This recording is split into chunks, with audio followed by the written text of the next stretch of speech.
Okay students, I am going to start the application based problems. Taking first question, for any three sets A, B and C, prove that. First question in this, A cross over B union C is A cross B union A cross C. So here it is working as a distributive property. Look here, cross over union.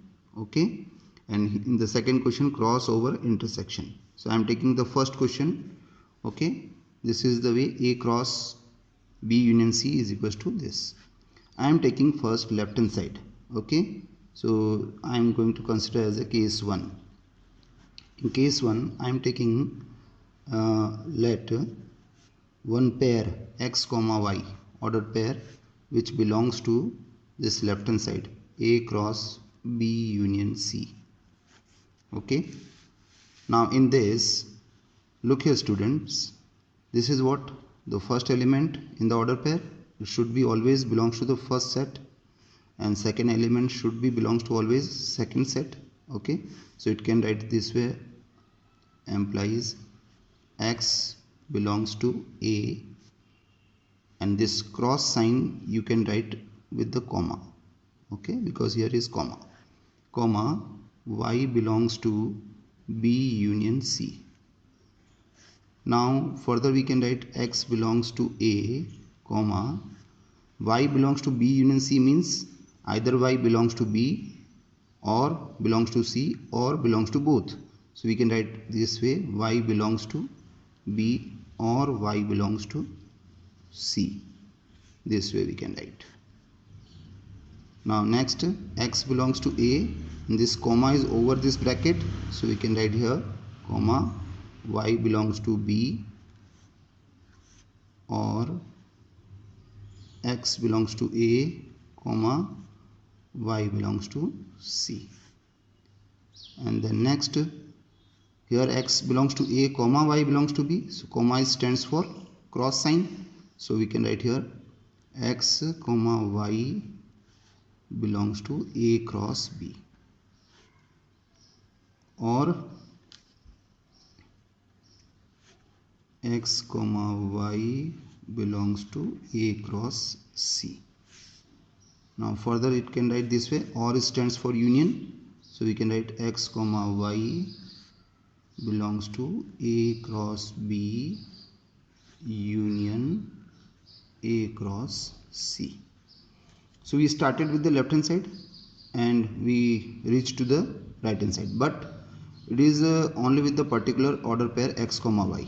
We don't know about the entire set A, B, C. Okay, therefore we can say, we can conclude such a way that A cross B union C is a subset of A cross B union A cross C. Okay, this is our first conclusion.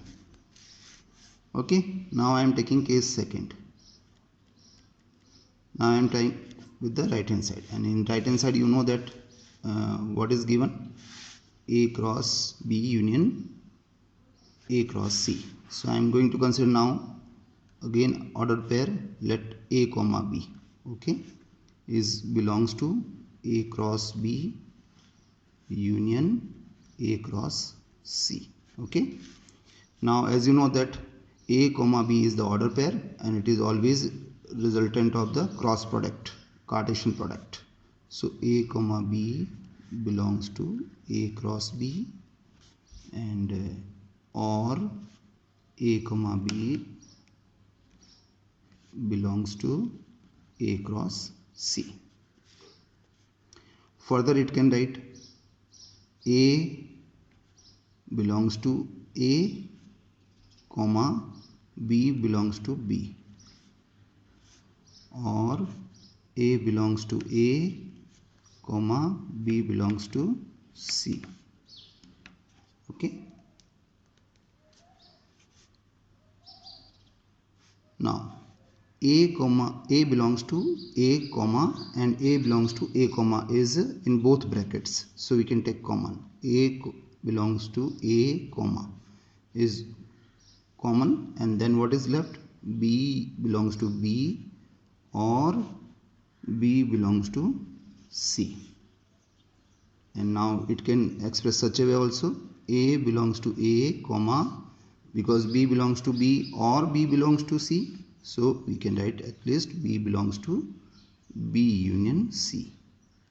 Okay, and here we can write A comma B belongs to A cross B union C. So we started with the right hand side and we reached to what? Left hand side, but with the particular order pair only. That's why we can write here A cross B union A cross C is a subset of A cross B union C. This is our second conclusion. Okay, so from first and second